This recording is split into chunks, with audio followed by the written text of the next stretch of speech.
This is definitely going to be a long, long, long, long season for me when I have to do my Flyers recaps because they fall 2-1. It seemed like they were in control of this hockey game. Gossespierre puts us up early, 1-0. We're in Florida. That's his hometown, and we somehow really blow this one up. We blow it. We just find a way to lose late, especially late in the third period with 7 minutes left. We allow a power play goal. Hoffman scores, and we could have sent the puck all the way down the ice, but Provorov doesn't get it completely all the way down. One of their players catches it, puts it down, and they re-enter the zone with ease, and that's when they score. And then with 1 minute and 6 seconds left, we allow a goal by Huberdeau to lose, and Carter Hart was in net. He played phenomenal. He had 34 saves on 36 shots. The Flyers team looked like they had this easily. They controlled the game for the most part until the back end of that third period. They just blew up. And I'm sick and tired of it. I really am. And this is going to be a tough season. It's funny how I'm like saying that as if I just figured that out. I knew that, but I mean, just witnessing it and seeing it and experiencing it, it's unbelievable what this team is going to put us through for the rest of this season. And I'm going to have to watch it, and I'm going to have to talk about it, and it's going to be horrible. Horrible. You know what's funny to me, though? Carter Hart, after the game, this guy sounds so professional already. I mean, already. He's getting questioned and all these tough questions, and he just has the perfect answers. Oh, my teammates played hard today, and we got to move on to the next one. We got Carolina coming up, and I thought the guys played tough tonight. And I'm thinking, wow, all right, nice, smooth, to the point here. He knows the boys played tough tonight, and I was just stunned. I was just stunned when I saw him in the post game. He seemed confident, and he answered the questions right, and he's always saying his teammates played phenomenal, and he was a little upset with himself, thinking he could have had that last goal on Huberdeau, which he was actually there, and I'm not blaming him at all for it because there was a wide open guy back door, but he was actually available to make that save. It's just Huberdeau put it behind him. I'm not knocking him for allowing that goal. I'm just saying I'm praising him for actually having an opportunity to even save it, was what I was saying. So I look at the stats, right? And what blows my mind is how good this team is when it comes to faceoffs. We won the faceoffs 44-18, and at the end of the game, we even had a chance because of a faceoff win with like 6 seconds left to get a beautiful one-timer by G that gets stopped. It's crazy how much we win faceoffs. When I played college hockey, my one coach always said, win the draws, win the draws. If you win the draws, you have such a better chance of winning. Well, this hockey team, I might send him all the information on this Flyer squad, okay? Because we win so many faceoffs, and it's not showing up on our record whatsoever. So, Coach Dawes, if you're listening, yeah, you might be flawed. I'm just kidding. No, I'm not. But anyway, it really is. We dominate the faceoff circle, and that normally does show on the record or show in games. And it just has not for this Flyer squad at all.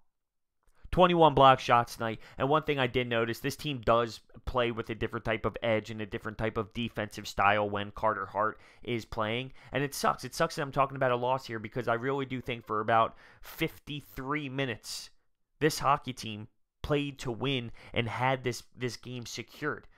They played strong.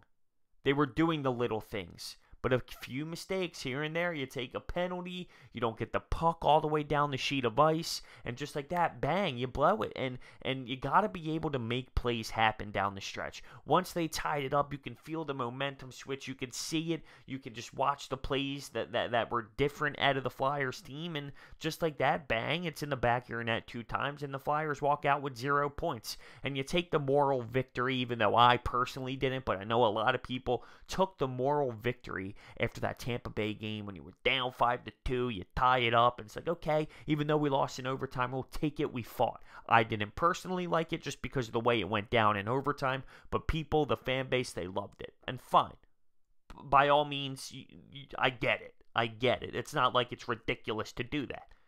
But tonight, Nah, another crusher, another heartbreaker. And how many times have we said that already this season? Another heartbreaking loss. Another game we should have had a couple points, but we came out with none.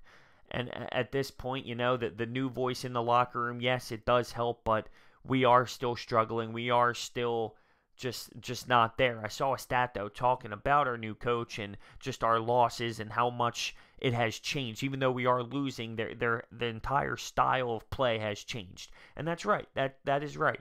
But at this point on where we are, and I'm kind of repeating myself, there's no moral victories on how much we are playing better now. See, I hear reports about Tyler Seguin, Jamie Benn getting ripped apart by the CEO of the Dallas Stars. Fletch. Come on, Chuck Fletcher. Let's go. Pick up the phone. Pick up the phone. I understand they're underachieving a little bit. Jamie Benn, I think he's got about 30 points in 38 games, and Tyler Seguin around 32 points in 38 games.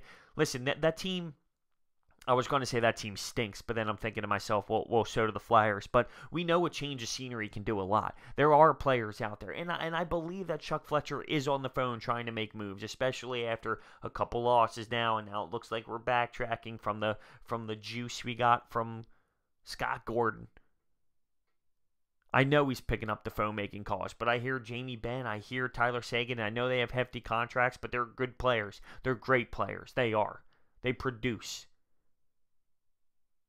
They would help this team.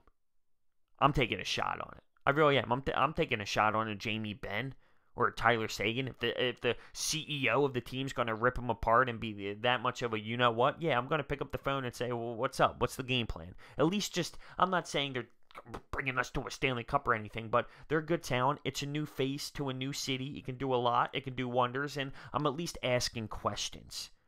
I'm at least just, hey, what are you thinking? What do you got? What's on the table? I'm at least doing that. But back to this game, I mean, I can't get over the fact that we played so well for 53 minutes, and then we take a penalty. We can't get the puck all the way down the ice. Bang, they score Hoffman, and with a minute left, Huberdeau gets it and puts it right into the back of the net. And this team's not good. The Florida Panthers are not a good team. They were pretty much playing around the same exact record as us. These aren't the teams that you should be losing to. We take the Tampa Bay games. We take these teams where you're playing better squads, and it happens. Okay, you understand it. But you start losing to teams like this, and we start slipping like we already have, but if it continues to go south, we're going to be digging ourselves in a hole, and we're going to be watching meaningless hockey.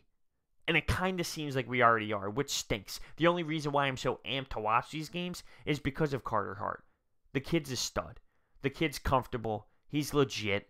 He really does play smooth, confident, with a lot of poise in the net. He moves very well side to side. He challenges shots. I love what I see out of this kid, and he's really the motor on why I even continue to watch.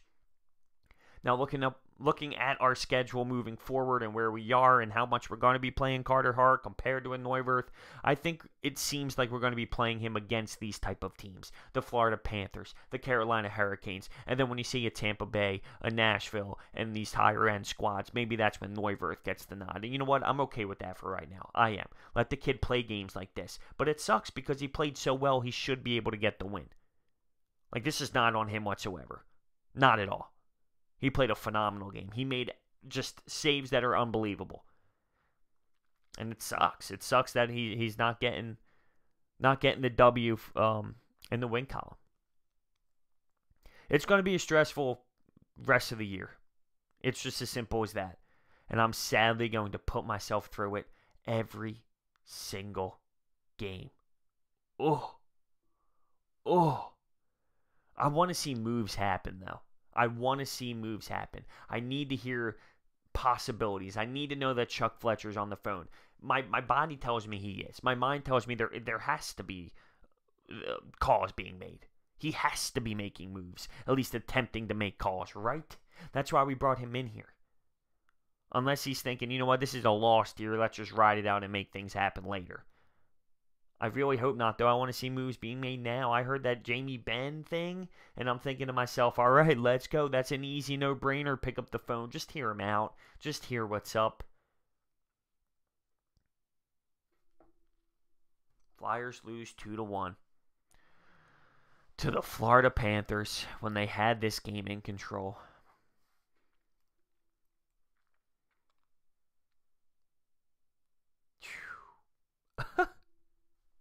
That's all I got for you.